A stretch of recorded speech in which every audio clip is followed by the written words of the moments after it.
Hello, welcome back to Zekism Gaming. Hope you're doing well wherever you are. And today we're going to talk corporate maneuverings. How interesting, yes? Well, I think very interesting.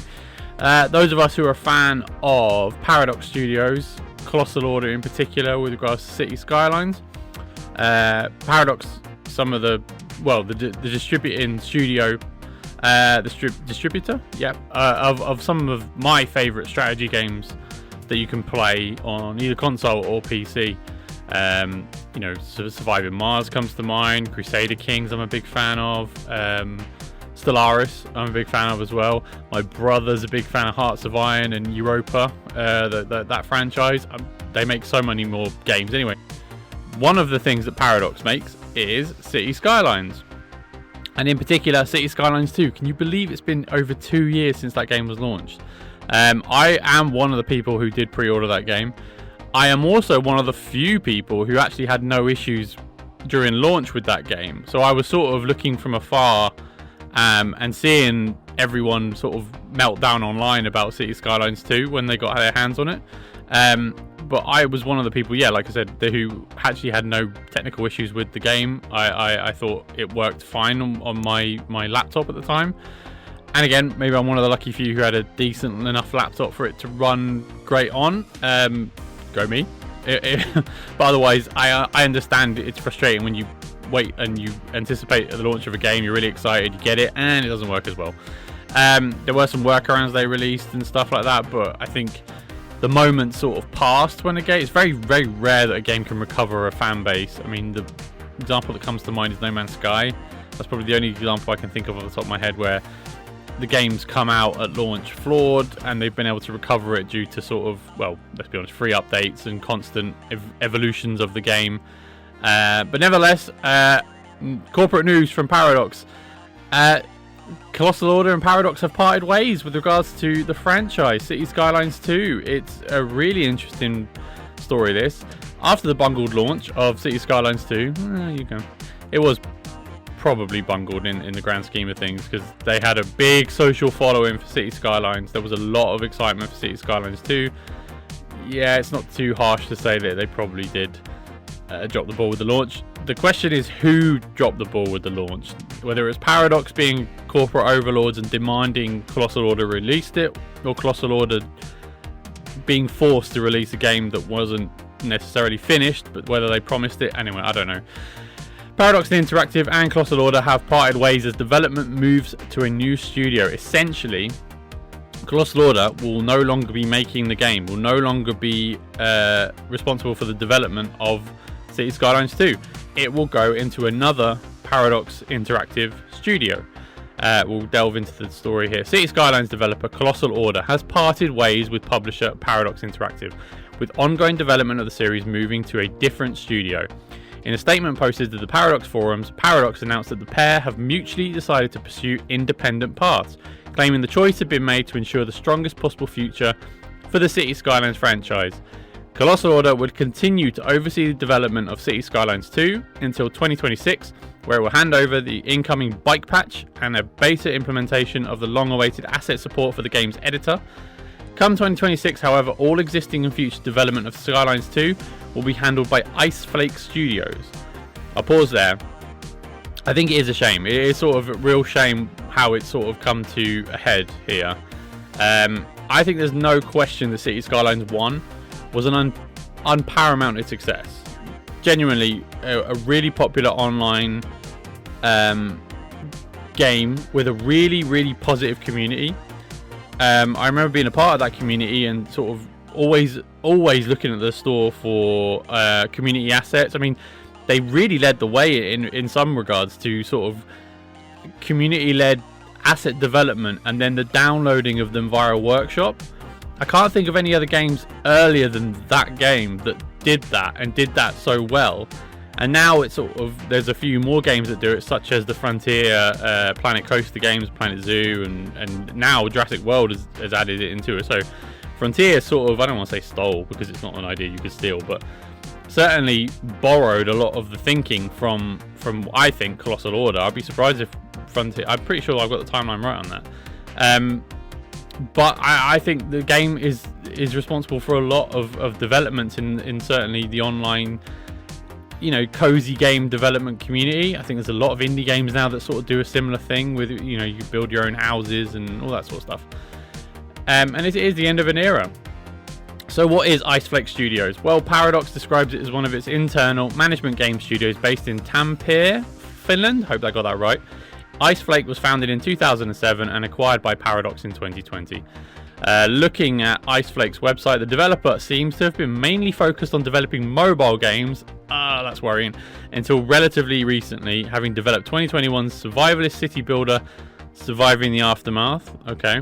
Though as part of the statement, Iceflake studio manager, I'm not even going to try and pronounce that name, so apologies, says it has a decade worth of experience from making city building and management games. Yeah, but mainly mobile.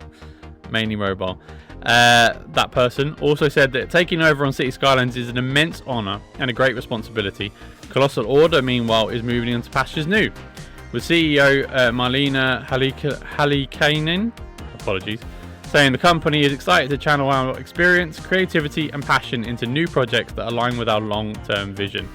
Like I said, Colossal Order, I think, did a really good job in not just Cities Skylines, but I'm going to shout out Cities Skylines 2. If anyone's ever played Cities Skylines 2 and you were a jaded fan when it was released, I urge you to give it another go now, because it is a really good game. I think a lot of the decisions they made, although they didn't go down well at launch, I think were for the good long-term health of the game in terms of making it future-proofing, I guess, for the next generation. Yes, they still haven't released console versions. I guess the PC community doesn't give a monkeys about that, because they don't like console versions of the PC games that they play. I'm a PC and a console gamer, so I can see both sides of that argument. And although it sometimes can restrict on creativity to make a game very console friendly, when you play it on the PC, sometimes it is for the betterment of a game as well. I think there is a happy marriage to be made with both, but that's just me. There you go. It's hard to know exactly what to make of all this. Cities Skylines 2 had clearly been a difficult project for Colossal Order. The sequel launched in a rough state, poorly optimized and lacking many features players had grown fond of in the original and its many expansions. Supporting the game has also proved troublesome for Colossal Order, with its Bridges and Ports expansion being delayed for more than a year. I mean, they only just released the Bridges and Ports expansion, which was the first paid DLC of the game, so financially it's probably been a loss since it was released because of the amount of money and time they've invested in it. And bar people buying the game outright, it wasn't making any long-term money. Not certainly the same as what they budgeted for, probably based on the first game, because there was a lot of continual DLC releases with the first game. I mean, the strategy with that one was a lot more a lot more bulletproof. So yeah, you can sort of see both sides of it without being such a corporate shill, and I really don't want to be sounding like a corporate shill.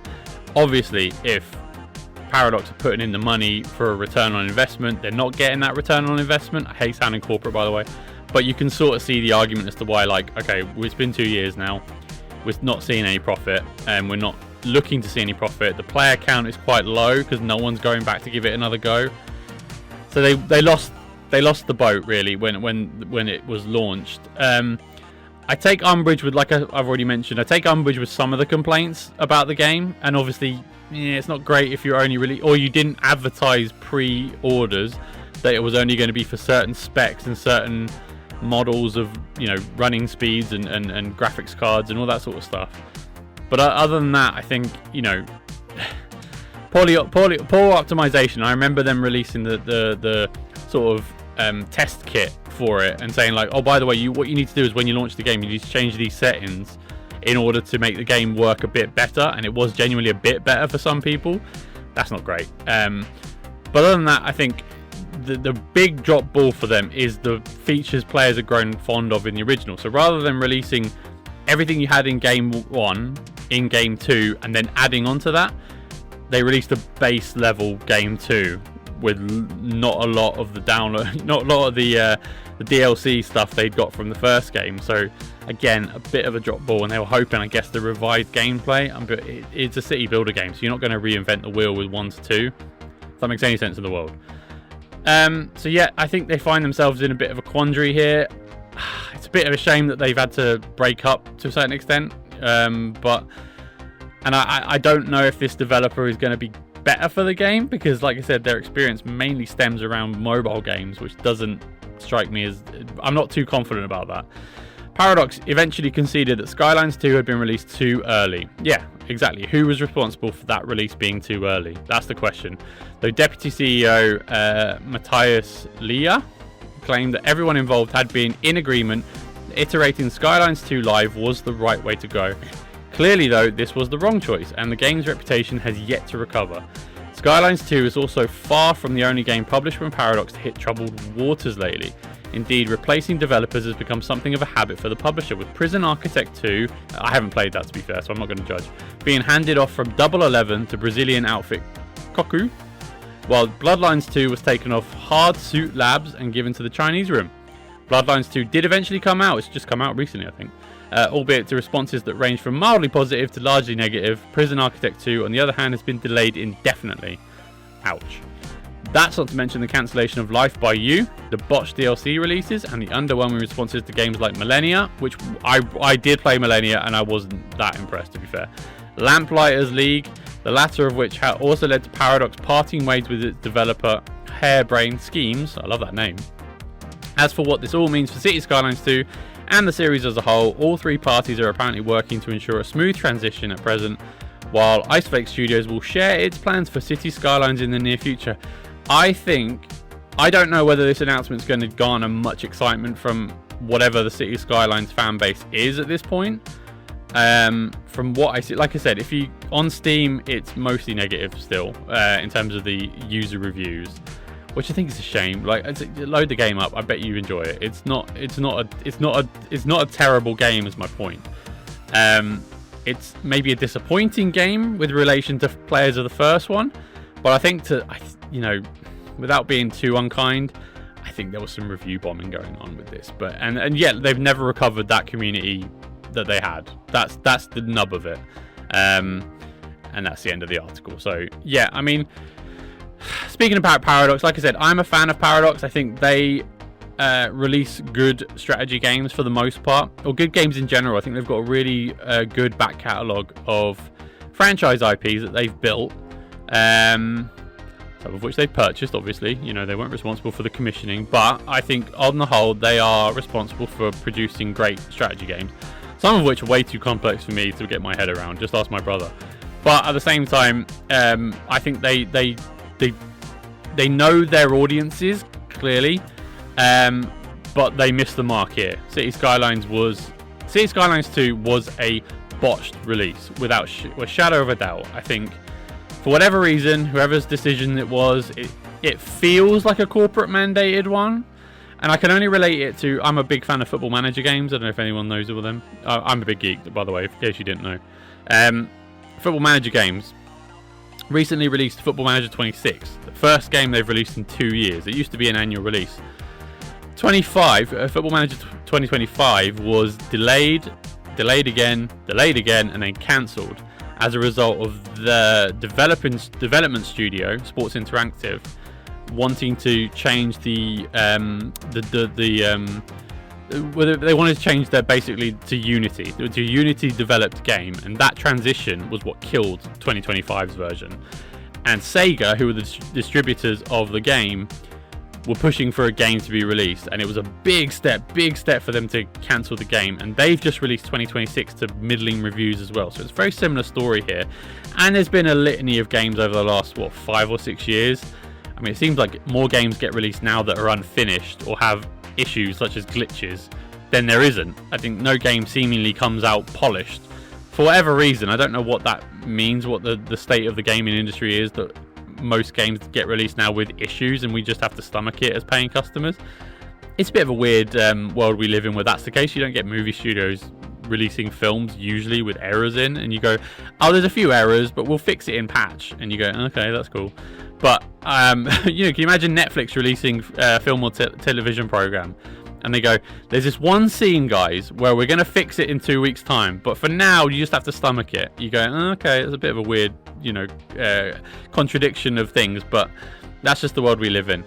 Cities Skylines 2, I would advocate, like I said. I played it 3 days ago, just to switch on for the first time in I think about 3 or 4 months. It works, it's fine, it's a good game, I think. When you compare it to the first one, there's elements of it I prefer. I think it is a lot, I mean, the road building system is so much better in 2. Please don't slag that off, don't criticize that. The road building is a lot better in the second one. I think the variety of buildings, you know, from the standard off pack is a lot better. The customization element is good as well.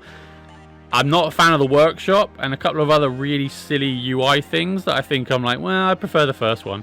But if you're not familiar with the first one, maybe you might like the second one. So anyway, this is a recommendation for me to go back and check out Cities Skylines 2, because I think you might be surprised at how good it is, but that's just a recommendation for me.